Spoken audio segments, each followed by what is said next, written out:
I was being trained to be a scientist. So going into the corporate world, of course, is very different. And I will explain a little bit later on. But at the Peninsula Hotel, of course, when we talk about ocean biodiversity, seems to be really a bit far from what we are trying to do, right? But actually, it's not. When you think about natural resources and also food, these are the core of the Peninsula experience. And what we're trying to do is really to create the memorable experience without compromising the well-being of the nature, without compromising our community. So this is really being proven when we first started our journey in 2011, when we first banned shark fin. We're one of the first hotel company to ban shark fin globally. But ever since then, we have been working on a lot of initiative, with the hope to really provide sustainable choices to our guests, influencing their choices. At the same time, through our purchasing power, our sourcing power, we work with our suppliers to find the right choice of seafood for our guests. And I think this is being done. A lot of work that we're trying to do is on sustainable sourcing of part, because to us, sourcing sustainably and also ethically means that our chefs has actually the access to the best quality of seafood and also the variety that we can provide to our guests. Because recently, I can tell you, just in 1 year, when we first, with the COVID-19 started, not only our earnings has been affected, but at the same time, we can see a lot of we receive a lot of new comments coming from on the sustainability world. We have to be doing more, but at the same time, we can see with the launch of the latest updated IUCN Red List and also the WWF Seafood Sustainable Seafood Guide, we can see a lot of seafood is being moved to avoid, or some of the seafood is being promoted to critically endangered or endangered species, which we have to take it out off from our menu.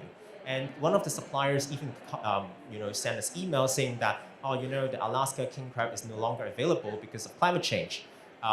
We want to serve you, but we really cannot. There's no availability in the market.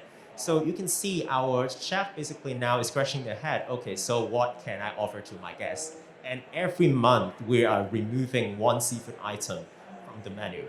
So you can see this is really happening, and we've tried very best to leverage internally, talk to our stakeholders, talk to our internal team to make sure that sustainable procurement is being enforced properly. And at the same time, we work with suppliers to find sustainable options. And there's still a lot of good news because, for example, taking tuna as an example, the population is slowly growing, which is a good news. Again, we have to be doing this even more quicker because when I first started my role in the Hong Kong and Shanghai hotels, we already have been talking about sustainable seafood. But 7 years later in Hong Kong, it's still a lot that we should do, and the awareness is still not there yet. So I think what we're also trying to do as a brand, as a corporate, is we know all this information. The Peninsula Hotels understand very well what sustainable seafood, what is the benefit of doing so. But then without the market, we cannot do anything. So we also participate in Hong Kong Seafood Coalition, just to hopefully we can leverage the industry to really come together, find a solution, not just the hospitality brand, but also the seafood suppliers or local small farmers to find out a sustainable solution for everyone. And I think this is what we're trying to do because sometimes it's just taking changes needs a lot of collaboration among different industry. And we are not, to be honest, we're not the one who really catch the fish, or even our suppliers. Sometimes they're not. They're just a trader. They they source their seafood from Manila or from Philippines, and then they come to Hong Kong, and there's different distributors. So this is how we contribute to this issue. And then I think another side, of course, working with other NGOs like TNC on the oyster farm, building the Hong Kong oyster community, hopefully to ensure that oyster has a lot of benefits traditionally, and it's a very yummy, cuisine that every people loves it. So this is how we contribute it, and also on the single-use plastic, we saw in the video as well, we have done a lot in terms of single-use plastic transition. We have a global strategy of banning it, so we're now in the progress on phasing out single-use plastic as well. So both of you guys have worked together, Maureen and Joshua, connecting Paknai project to the peninsula. Is that right? So Nature Conservancy restores habitat. Notably, a big focus of our work is on oyster reefs. And it just so happens that the favored substrate that oysters like to use to live and to build is other oyster shell.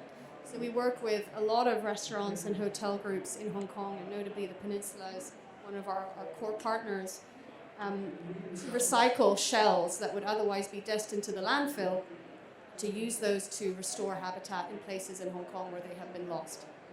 But as a researcher, I'm very interested in some ongoing work right now, and what have been documented is that integrating and incorporating some seaweeds into livestock feedings, especially cows, are cutting down the emission of greenhouse gas, such as methane. So probably at some point, so for sure, seaweeds are going to enter the human food chain. At the moment, it's most about human alimentation, but this is quite exciting to see that ocean is also helping on coping with the alimentation issue.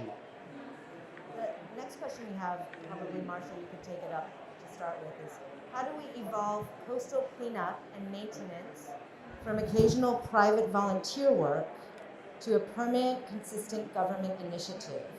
Do we first need to get government to acknowledge that there's a problem? That's a very interesting point also, because this is what we discuss a lot with Isabel. So we've been involved in beach cleanup for so long, and we know right now that it's not going to provide the solution. So the solution, it's a very complex one, and there is not a unique solution. So beach cleanup is a very good tool to raise awareness about the situation. We are facing a big plastic issue, we are facing marine pollution. But how are we going to solve it?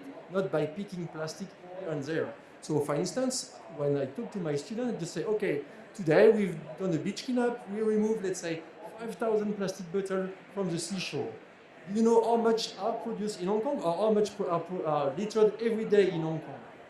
Is anyone having an idea? So here we're touching about 4 to 5 million plastic bottles per day being trashed in Hong Kong. So cleaning the shore is not going to solve. So we have to have everyone on board. Again, it's a question about collaboration. Education, but also having corporate on board, having people involved in plastic production and waste management. So it's a big, big question.